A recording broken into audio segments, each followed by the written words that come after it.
የዚህ ልጅ ቪዲዮ በጣም ብዙዎቻችሁ እየላካችሁልኝ ነው። እስቲ አንድ የሚለውን ሰምተን እንመለስና ምን እንዳሰብኩ ነግራችኋለሁ። እሺ ወደፊት ነው ምናልባት ወደፊት ተሳትፎልኝ እና አይተን ሱረም ይችላል። ምንድነው ያው እኮ ግራ ገብቶኛል። ልተው አልተው በቃ ግራ ገብቶኛል። ሳስበው ህይወት የሚቀይር ነገር ነው ግን አልተሳካልኝም። አላውቅም ተስፋ ለምን እንደማልቆርጥ ነው የማይገባኝ። ይሳካልኛል አይሳካልኝም ነገር እብደት እኮ ነው የሚመስለው። ብቻ ዛሬ 1 ዓመት ወር 2 ዓመት ወር 3 ዓመት ላለው አዳም ነው ይሄንን ቪዲዮ የምሰራው። ስክሮል ማድረግ ትችላላችሁ። ለራሴ ነው ይሄንን ቪዲዮ የምሰራው። ለእኔ ጎበዝ ነኝ፣ እኔ እችላለሁ፣ እኔ ምንም ነገር አያቅተኝም። ማርያም ነው የምልህ አንተ እኔ ጎበዝ የሆንኩበት ነገር ደግሞ ሌላ ሰው እየሰራው ሌላ ሰው ያንን ኑሮ እየኖረው ሳይው በጣም ነው የሚያናዱ፣ በጣም ነው የሚያበሳጨው ማለት አምጉራሪት በጣም ነው ማርያም የሆነ የተፈጠርኩት ለዛ ነበር ነው። ግን በቃ ከሞቴ በፊት ይሄ ነገር ሳልናገር ምንም እንትን ማለት ስለማልፈልግ ነው። 2020 ላይ ኮቪድ ሲመጣ ውጤት የተበለሻሸ አክተር ለመሆን ብዙ አመት ሞክሬ ነበር፣ አልተሳካም። 2021 ላይ ከተወለድኩበት ሰፈር ወደ ማላቀውና ለስራም ለምንም ወደማይመች ሰፈር መጣን። ከዛው ፊልም ሜኪንግ ተማርኩ፣ ቪዲዮ ኤዲቲንግ እና ግራፊክስ ምናምን ለስራ ብዬ 100 ሺህ ብር ተበድሬ ላፕቶፕ ገዛው። 2 ወር ተጠቅሜው ተበላሸ፣ ምንም ነገር ሳልሰራበት ማለት ነው። 2022 ላይ ከ30 ሺህ ፎሎወር በላይ ነበር ቲክቶክ ላይ በደንብ ኢንፍሉዌንስ አድርግ ነበር። የአካውንት ባን ተደረገ። የዛን የማውቃቸው ጓደኞቼ እንዳለውን ወይ ፌመስ ናቸው የሆነ ትልቅ ነገር አላቸው ቲክቶከር ናቸው ሳምቲንግ ብቻ አሁን ላይ በዚህ እድሜ እኖራለሁ ያልኩት ኑሮ ከነሱ ናቸው እየኖሩ ያሉት። ጥሩ አክተር ነበርኩ። ቮይስ አክቲንግም ጥሩ ስራ ሰራ ነበር። ከዛ ሁሉም ነገር የሆነ ዝም ብሎ ወደታች ብቻ መሄድ ጀመረ ማለት ነው። I had a girlfriend, I had a work። ዛሬ ጠዋት ከስራ እንደተወረድኩ ሜሴጅ ገባልኝ ምናምን ሰው በጣም ተደራረበ ነገሮች ማለት ነው። ሰው ለማስደሰት ማልፈልገው ስራ ጋራዥ ገብቼ ሰርቼ አውቃለሁ። አሪፍ ስራ ነበረኝ፣ አሁን የለኝም። አሪፍ እቃ ነበረኝ፣ ሊያውም ተበድሬ የገዛሁት ሰርቼ መልሳለሁ ያልኩት አሁን የለኝም። አሪፍ ላይፍ ነበረኝ፣ አሁን የለኝም። አሪፍ የፍሬንድ ግሩፕ ነበረኝ። አሁን ይሄንን ቪዲዮ የምሰራው ፖስት ማድረገው ወደፊት ወደኋላ ዞር ብዬ አይቼ ኦኬ እንደዚህ ነበር ለማለት ነው። ሰርቫይቭ ካረኩ ወደፊት በጣም ድባቴ ውስጥ ነው፣ በጣም ተስፋ ቆርጫለሁ ምናምን እና ይሄን ቪዲዮ ዲሌትም ላደርገው እችላለሁ። ለምን እንደምሰራው ማለት አንድ ለአንተም ለሌሎቻችሁም የማሳየው አንድ ቪዲዮ አለ። እኔም ከተወሰኑ ዓመታት በፊት ማደርገው ነገር ግራ ገብቶኝ በህይወቴ በጣም ኮንፊውዝድ ሆኜ የሜዲሲን ተማሪ ሆኜ ሌላም ተጨማሪ ስራ መስራት እንዳለብኝ በቃ ግዴታ እንደሆነ ሳስብና በጊዜው የነካሁት ነገር ሁሉ አልሳካ ሲል ሶሻል ሚዲያ ላይ መስራት ስጀምር አይሳካም፣ የሆነ ነገር ስጀምር ሁሉም ነገር ግራ ገብቶኝ የሰራሁትን ቪዲዮ በትንሹ ላሳያችሁ እስቲ አንዴ። እሺ ወደፊት ነው ምናልባት ወደፊት ተሳትፎልኝ እና አይተን ሱረም ይችላል። ምንድነው ያው እኮ ግራ ገብቶኛል። ልተው አልተው በቃ ግራ ገብቶኛል። ሳስበው ህይወት የሚቀይር ነገር ነው ግን አልተሳካልኝም።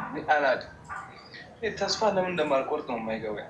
ይሳካልኛል አይሳካልኝም ነገር እብደት እኮ ነው የሚመስለው። ብቻ ይመችሻል አዳሪሽ። እርግጠኛ ነኝ ይህን ቪዲዮ ከተወሰኑ ዓመታት በኋላ ሲያይ በጣም ይገርማል እና የደረሰበትን ደረጃ እያየ እግዚአብሔርን ያመሰግናል ብዬ አስባለሁ። ለማንኛውም እንደዚህ አይነት ሁኔታ ውስጥ የሚከተን ትልቁ ነገር ገንዘብ ነው። ወደንም ጠላንም ገንዘብ ብናገኝ ብዙ ችግሮቻችን ይፈታሉ። በቃ ገንዘብ ኢስ አንደርሬትድ። ኢትዮጵያ ውስጥ ብዙ ጊዜ ስለ ገንዘብ ጥሩነት አይወራም። ለምን እንደሆነ ግን ገንዘብ የተወሰነ ገንዘብ እኮ ነው። የተወሰነ ገንዘብ ብናገኝ አብዛኞቹ ችግሮቻችን ይጠፋሉ እና ኢትዮጵያ ውስጥ በዚህ ሰዓት ለወጣቱ የሚያስፈልገው ነገር ምንድነው? እንዴት ነው ገንዘብ ማግኘት የሚችለው? በቃ ያለውን ስኪል ተጠቅሞ ኢንተርኔት ተጠቅሞ ሶሻል ሚዲያ ተጠቅሞ እንዴት ነው ገንዘብ ማግኘት የሚችለው የሚለው ነገር ነው ለወጣቱ የሚያስፈልገው። የዛሬ 1 ዓመት ወር 2 ዓመት ወር 3 ዓመት ላለው አዳም ነው ይሄንን ቪዲዮ የምሰራው። ስክሮል ማድረግ ትችላላችሁ። ለራሴ ነው ይሄንን ቪዲዮ የምሰራው። ለእኔ ጎበዝ ነኝ፣ እኔ እችላለሁ፣ እኔ ምንም ነገር አያቅተኝም። ማርያም ነው የምልህ አንተ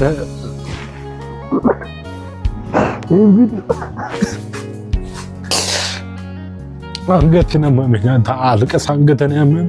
ይሄን ቪዲዮ ብታየው ከሆነ ማለት በጣም ጎበዝ ነው። በቃ በብዙ ነገር ተፈተናል ምናምን። ይሄን ቪዲዮ ካየሁ በቃ አዳም በጣም ጎበዝ፣ በጣም ደንቃራ ሰው ነውና ብዙ ይኸውልህ ዛሬ በዓል ነው። ቁጭ ብዬ አንተ ሆቴል ውስጥ ወንድ ልጅ አለቅሰህ ወንድ አይደለህ እንዴ ምናምን ቁጭ ብለህ ወንድ አይደለህ ወጣት አድርጎም አይነት ምናምን እኔ ለራሴ እያልኩ ነበር። ግን አንተ ይሄ የዛሬ የወደፊቱ አዳም ቲክቶክ ላይ ስቲል ቲክቶክ ላይ ቲክቶከር ኮንክ አሁን 30 ሺህ ነው ያለኝ። የዛኔ አንተ ስንት እንደሚኖር አላውቅም። ግን ኢጎህን ፕራይድህን ወደዛ አድርገህ ገባ። እውነት ፍቅር እውነት ከእግዚአብሔር ጋር የሆነ ነገር የኖረ ድምፅ ከፊት ጋር ስለማይገናኝ አንተ ፊልም አክተር መሆን አትችልም ተብለህ ነበር። ፊት የልጅ ስለሆነ አንተ ቀስ ብለህ ማደግ አለብህ ተብለህ አንተ እኔ እንዴት ማውጣት አትችልም፣ ምንም ፍቅረኛ መያዝ አትችልም ተብለህ ነበር። ገብቶሃል አይደል?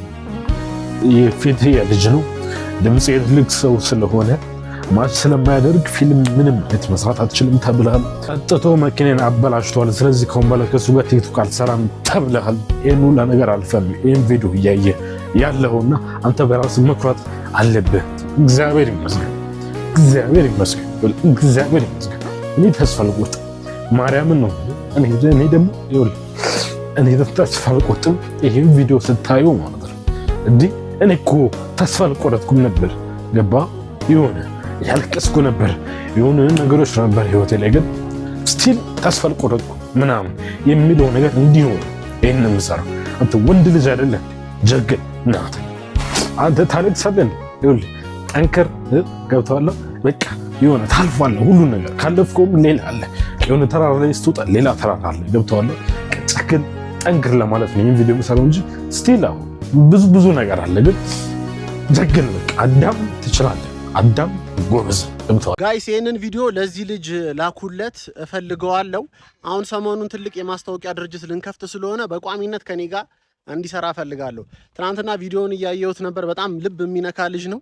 ድምፁ በጣም ያምራል። ለማስታወቂያ የሚሆን ነው። ፖቴንሻል ያለው ልጅ ነው። ሶ ከኛ ጋር መስራት ትችላለህ ወንድሜ።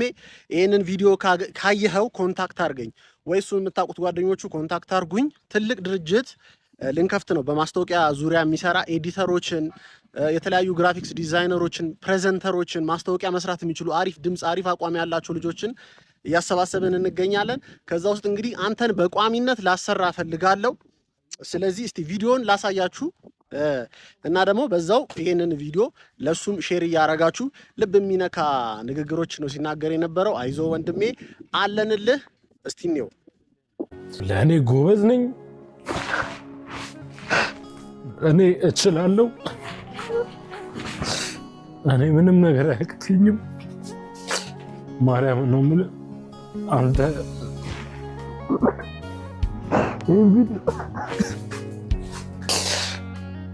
አንገትን ያመመኝ አንተ አልቀስ አንገትን ያመመኝ። ይህን ቪዲዮ የምታየው ከሆነ ማለት በጣም ጎበዝ ነው። የዛሬ 1 ዓመት ወር 2 ዓመት ወር 3 ዓመት ላለው አዳም ነው ይህንን ቪዲዮ የምሰራው። ስክሮል ማድረግ ትችላላችሁ። ለራሴ ነው ይህንን ቪዲዮ የምሰራው። ለእኔ ወጣቱ ህይወት ከብዶታል። ኑሮ እያንገዳገደው ነው። እንደ አዳም አይነት እንባ የሚያፈሱ በጣም ብዙ ወጣቶች አሉ። ቤተሰቦች አስተምረውኝ አስመርቀውኝ አንድም ቀን ሳላግዛቸው ከወር እስከ ወር እሰራለሁ። ደሞዜ ግን ከታክሲ አያልፍም። ለራሴ ጫማና ልብስ ለመግዛት እንኳን አይበቃኝም። ከጓደኞቼ ጋር ወጥቼ ለመዝናናት ሬስቶራንት ውስጥ ገንዘብ ለመክፈል የበላሁበትን ለመክፈል እሳሳለሁ። ደሞዜ አይበቃኝም፣ ግን እኮ እለፋለሁ። ከወር እስከ ወር እለፋለሁ። ቲክቶክ ላይ ታናናሾቼ ሰርተው ሲለወጡ ቤተሰቦቻቸውን ሲያግዙ እያየው ኋላ የመቅረት ስሜት ይሰማኛል። እየደከምኩ አይደል እንዴ? እየሰራው አይደል እንዴ? ለምንድን ነው እግዚአብሔር ማያየኝ የሚሉ ብዙ ወጣቶች አሉ። የአዳምን እንባ የሚያነቡ እግዚአብሔር አለ። እግዚአብሔር መልካም ነው። መልካም ቀኖች ወደ እናንተ ይመጣሉ። በርቱ። አዳምን ከመጀመሪያ ጊዜ ጀምሮ ቫይራል ከወጣበት ጊዜ ጀምሮ ነበር ፎሎ አፕ ማድረገው። ቻሌንጅም እንዲሰጠው ፕሮሞሽንም እንዲሰጠው ብዙ ሞክሬያለሁ። ግን በቃ የተወሰነውን ሰርቷል። አሁንም የእናንተ እርዳታ ያስፈልገዋል። ወጣቶች እርስ በርስ እንረዳዳ፣ እንባችንን እንተባበስ።